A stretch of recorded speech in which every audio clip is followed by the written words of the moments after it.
Buenas noches oyentes, bienvenidos a este nuevo podcast denominado La lucha por Colombia en la Constitución de 1991.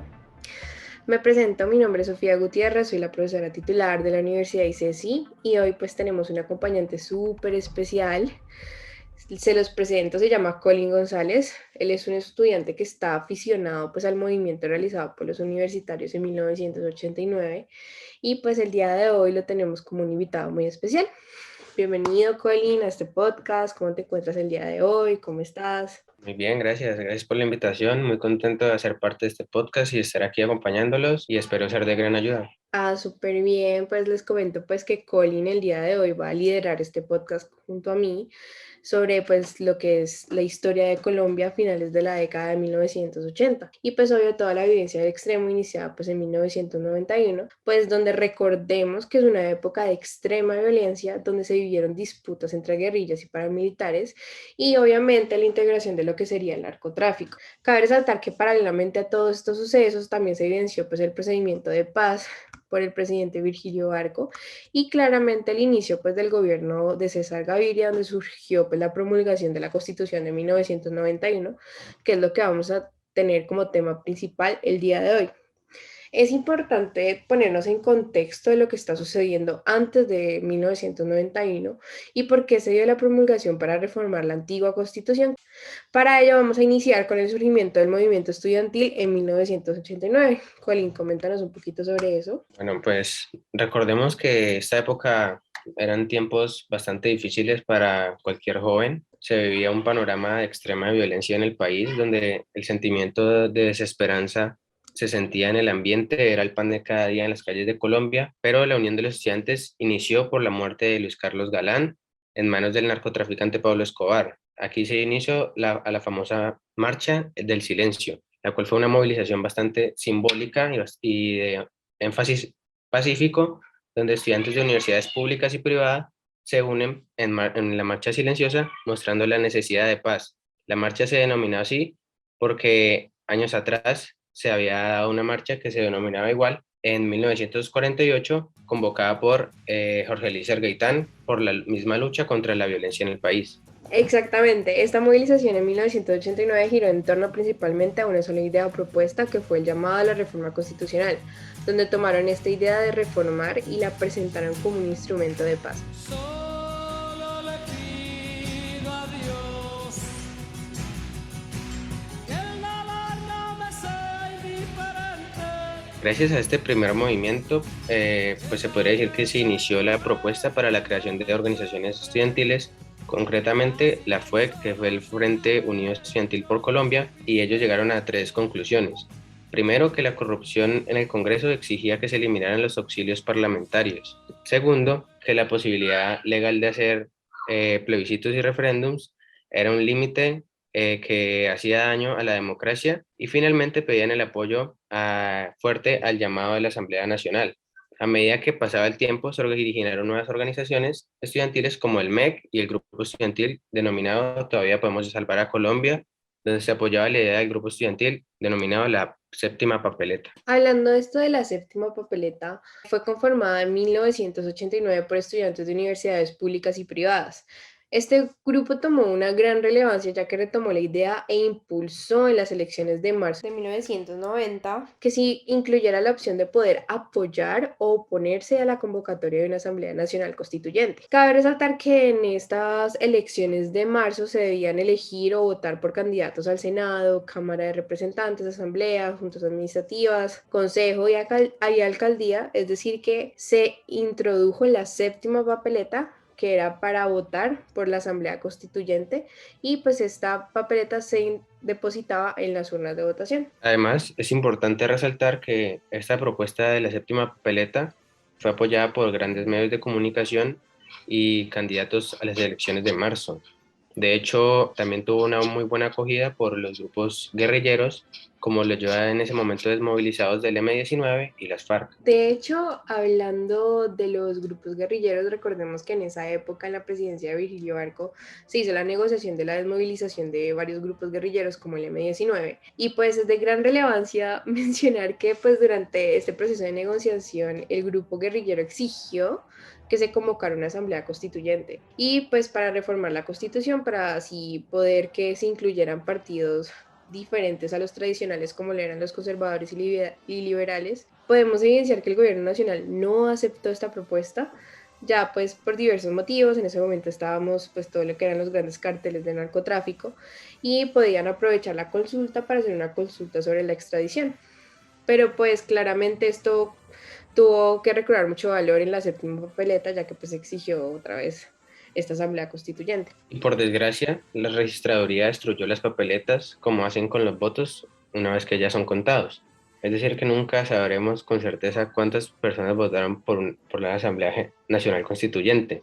Por suerte, tiempo después el presidente Barco expidió el decreto de estado de sitio 927 de 1990, autorizando a la Registraduría Nacional a contar cuántas personas quieren convocar una Asamblea Nacional, dando su aprobación el 3 de mayo, ordenando a las autoridades el conteo de los votos. Lamentablemente, las elecciones de mayo fueron también el principio y el fin a este movimiento estudiantil, pero cabe aclarar que ellos fueron personas que impulsaron esta reforma de la Constitución de 1886 y no solamente de apoyarla, sino que también hicieron que se formaran nuevos líderes sociales en busca de la paz y brindar pues este conocimiento o esta información sobre la política, logrando que muchos estudiantes pudieran tener esa voluntad de poder sentarse y escuchar por horas y lograr acuerdos con opositores radicales. Ya después de esta breve introducción de lo que sucedía entre 1989 y 1990, pasemos ahora a hablar del por qué y cuándo se desarrolló la promulgación de la Constitución del 91. Cabe resaltar que para ello tuvimos 3 invitados muy especiales que representan diferentes puntos de vista con respecto a este tema. Nicole, Catalina y Dana, bienvenidas a este podcast. ¿Cómo se encuentran el día de hoy? ¿Cómo están? Hola Sofía, muy buenas noches para todos. Gracias por invitarnos a ser parte de este conversatorio tipo podcast. Mi nombre es Dana Sofía Praes. Soy estudiante de tercer semestre de la Facultad de Humanidades. En este caso me voy a reservar la universidad, pero espero que tengamos un buen rato charlando. Buenas noches, me llamo Nicole y trabajo como una abogada especializada en Derecho Constitucional. Muchas gracias por la invitación de hoy. Buenas noches, mi nombre es Catalina, soy abogada egresada de la Universidad ICESI. Ay, súper interesante, chicas, bienvenidas a este podcast. Y bueno, para dar inicio a este tema que es de la Constitución de 1991, quiero saber por qué creen que se generó esta Constitución. Para empezar, es importante recalcar que el movimiento del cambio de la Constitución fue provocado por muchas causas de la época. Por ejemplo, como usted ya lo ha mencionado, Colombia estaba en un periodo de violencia muy alta, así que las ganas del pueblo de cambiar el país y cortar con la violencia crecieron cada vez más, lo que posteriormente resultó en una asamblea constituyente pluralista. Como ejemplo de esta violencia de la que habla Catalina, podemos hablar específicamente de situaciones como por ejemplo el asesinato de diferentes líderes sociales cuyos discursos se interponían en el camino de grupos o personas con grandes influencias. Entre estos voceros recordamos por ejemplo a Luis Carlos Galán, fallecido el 18 de agosto de 1989 y razón por la cual se realizó una marcha de silencio en el mismo año. Por otro lado, reconocemos al narcotráfico como una de las principales fuentes de las tensiones sociales de la época, de igual manera, debido a la cantidad de muertes que dejó a su paso y pues por la forma con la que, con ayuda de la corrupción que se presentaba en el momento, logró arruinar muchas de las vidas de los colombianos. Sin embargo, fue gracias a estas situaciones que los estudiantes comenzaron como a reaccionar y dijeron como que realmente buscaban hacer figuras que buscaban el cambio. Fue en esa época en la cual todos comenzaron a darse cuenta de las injusticias que estaban pasando en el país. Fue como un despertar lo que los llamó a buscar el progreso. Principalmente, yo creo que todo empieza al momento que matan a Jorge Eliezer Gaitán, líder del Partido Liberal, lo que se conoce como el Bogotazo, y esto genera un descontento inmenso por parte de los izquierdistas, lo que terminó agudizando la situación difícil del momento.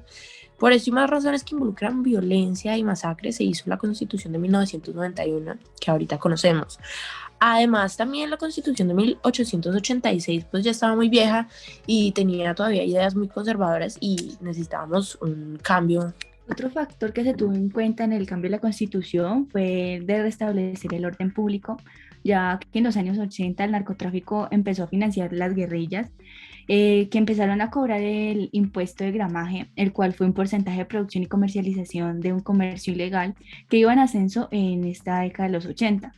Así fue como los actores armados empezaron a lucrarse de la situación, permitiendo que tuvieran nueva tecnología militar y sumar más hombres en sus filas. Muchas gracias a las tres. Recordemos que es importante saber el contexto bajo el que surgen las cosas para así entender mucho más el impacto que tuvo y que tiene hoy en día. Ya conocemos las causas que originaron la Constitución, pero ¿cuáles fueron los intereses que guiaron el proceso hacia la promulgación de la Constitución de 1991 y qué características se encuentran? Bueno, pues como yo lo había mencionado anteriormente, en general se buscó mejorar la situación del país debido a la crisis de violencia que tuvo lugar en esta década de los 80. El narcotráfico no solo fue un combustible para las guerrillas y para el conflicto armado, sino que también impulsó el surgimiento de otro tipo de organizaciones al margen de la ley. En estos años 80 fue un periodo pues, de transición en el que la escala del conflicto comenzó a aumentar, con serias repercusiones para la vida nacional en los siguientes años. Por mi parte, yo creería que el mayor interés que tuvo la Asamblea General Constituyente fue la implementación de la tutela, también de la Fiscalía General de la Nación, y pues para mí personalmente lo más importante fue la implementación de la Corte Constitucional, ya que pues se le dio voz a un pueblo que ya no la tenía. También, otra vez recordando el contexto de la época, se mantenía constante el fenómeno que pues ya conocido, el clientelismo en el gobierno, la poca aceptación de partidos políticos diferentes a los ya establecidos y la poca importancia que se le daba en ese momento a los derechos humanos que ya se les había establecido a los ciudadanos colombianos, como por ejemplo el de equidad de género entre hombres y mujeres. Situaciones que de inmediato tenían que ser cambiadas, pues porque si se quería conseguir un país donde todas las personas contaran con voz propia, esto debía hacerse. Considero que después de todos sus intereses principales siempre fueron buscar una Colombia donde todas las personas pudieran gozar de sus libertades, pero a la misma vez respetaran y cumplieran sus responsabilidades dentro de la misma sociedad. Aparte de eso, otro interés fue la descentralización del poder, porque previamente los alcaldes y gobernadores eran elegidos por el presidente, pero ahora se permite la elección popular de alcaldes, gobernadores, asambleas departamentales y consejos en todo el país. Otro factor fue el reconocimiento de las minorías. Esta Constitución del 91 tiene en cuenta la naturaleza de la nacionalidad colombiana, la que reconoce como pluralidad étnica y cultural y al mismo tiempo como un deber del Estado la protección de esta diversidad. Pero también tenemos que tener en cuenta que tuvo un plus en el Estado Social de Derecho, pues hubo una reafirmación de los derechos humanos, que incluso el exministro y analista Camilo González Pozo afirmó en una entrevista. De hecho, todo lo que hemos mencionado es bastante importante y se habla muy bien de lo que es la Constitución del 91. Pero ¿por qué creen que es así? ¿Qué logros ha cumplido la Constitución y qué deudas siguen vigentes hoy en día? Bueno, algunos de los logros que se me vienen a la mente ahora mismo, de entre los numerosos que hay, pues serían, primero, la introducción del constitucionalismo ambiental como un derecho fundamental para un medio ambiente sano. Cuestión que podemos ver, por ejemplo, en partes de la Constitución, como el artículo 79, que nos menciona que todas las personas tienen derecho a gozar de un ambiente sano. La ley debe garantizar que la diversidad e integridad del ambiente se conserve. También se tiene que promover la conservación de las áreas de especial importancia ecológica y fomentar esta educación para el logro de estos fines. También en el artículo 80, el Estado planificará el manejo y el aprovechamiento de recursos naturales para garantizar su desarrollo sostenible, su conservación, restauración o sustitución. Además, tiene que prevenir y controlar los factores de deterioro ambiental, tiene que imponer sanciones y exigir la reparación en caso de que se ocasione algún daño. Asimismo, se ha acordado que el Estado cooperará con otras naciones en la protección de los ecosistemas situados en las zonas fronterizas. También otro logro podemos decir que es el de la doble nacionalidad. El artículo 96 de la Constitución Política de 1991 introdujo un principio que consiste en que el colombiano no pierde su nacionalidad colombiana por el hecho de adquirir otra. Los nacionales por adopción no están obligados a renunciar a su nacionalidad de origen o adopción. Por otro lado, la Constitución del 91 fortaleció la justicia constitucional, como fue con la acción de tutela, permitiendo que éstas lleguen a la Corte Constitucional, lo que da un gran poder a los ciudadanos para exigir sus derechos. Este es uno de los aspectos más importantes de la Constitución del 91 porque fue la consagración de los derechos, no solo fundamentales, sino también económicos, sociales y colectivos. En teoría, la tutela fue uno de los mecanismos que se crearon para proteger y asegurar los derechos de los ciudadanos. También los constituyentes eliminaron a los suplentes de estados en el Congreso y a todas las instituciones que están conformadas por 3 o más personas que tuvieran funciones administrativas en algún organismo público, con lo que se le puso fin a lo que le llamamos el dichoso carrusel, que consistía en que pues había una rotación hasta de 4 congresistas en la misma curul, pero pues ahora ya solamente se permite el reemplazo cuando hay o una renuncia o una falta absoluta, y pues así no hay tanto flujo de personas. Otras que se me ocurren aquí son la distribución de regalías, la limitación de los poderes militares y de la iglesia. Muchas gracias. Hasta ahora han mencionado logros bastante destacables, pero como sabemos, no todos son cosas buenas. ¿Qué consideran que no cumplió hasta el día de hoy la Constitución? Pues con base a lo que dije, pues sin embargo no todos los cambios contribuyeron al bienestar del país. El notorio aumento de los derechos garantizados interfirió con la toma de decisiones económicas. Lo mismo sucedió con la fragmentación de poder, y como se discutió en un extenso estudio del BID, esto impidió importantes reformas económicas, retrasó el progreso del país hacia una mayor productividad y pues obstaculizó la lucha contra la pobreza y la desigualdad. Además, la nueva Constitución limitó marcadamente la capacidad del presidente de promulgar leyes económicas bajo poderes de emergencia. Además, colocó restricciones extra al transferir casi la mitad del gasto público a entidades subnacionales y establecer derechos económicos garantizados en áreas como los salarios del sector público, pensiones, salud y educación. Como consecuencia, ciertos gastos públicos se volvieron permanentes, el sistema se volvió más rígido y la libertad del presidente para realizar cambios necesarios se vio reducida. Listo, entonces, pasando a hablar un poco de la economía. Se dio una diversificación de la misma, que se volvió menos dependiente de las exportaciones tradicionales, tales como el café. Esto sí, tuvo consecuencias positivas para la economía, puesto que pudo hacer que se expandiera la cantidad de sectores en los que Colombia se volvió competitiva. Sin embargo, el fuerte aumento del número de grupos comerciales y económicos y pues la nueva posibilidad de influenciar al gobierno hizo que la aprobación de reformas económicas y laborales fuera mucho más difícil que antes. En relación con lo que acaba de decir Nicole, es importante mencionar que entre 1960 y 1990, Colombia se destacó en la región como un país de administración macroeconómica estable y exitosa, con pequeños déficits fiscales y un crecimiento relativamente sólido. Luego de la Constitución del 91, el desempeño económico del país se deterioró para convertirse en promedio. Los déficits fiscales y la deuda pública crecieron, lo que dificultó que el gobierno pudiera responder a shocks externos. El crecimiento del Producto Interno Bruto se volvió más lento, el desempleo y la informalidad laboral aumentaron, así como la desigualdad. Muchas gracias. Para dar cierre de la mejor manera a este podcast, considero importante que recapitulemos lo hablado. Primero, la Constitución de 1991 llegó en el momento exacto para cambiar un panorama que era de conflicto y violencia en el país. Es un logro bastante grande y en gran parte gracias a la iniciativa estudiantil, aunque es claro que todavía no se logra una paz completa y mucho menos una Colombia sin corrupción. Este acontecimiento es un gran avance y es por su misma eficacia que a día de hoy sigue presente. Eso no significa que el pueblo esté feliz al 100%, ni mucho menos. De hecho, han aumentado la cantidad de marchas y protestas en los últimos años, reflejando un avance en la mentalidad de los mismos ciudadanos, quienes ya no se quedan callados ante una injusticia. Muchas gracias por escucharnos. Mis compañeras también muchas gracias. Nos vemos en una próxima ocasión. Gracias a ti.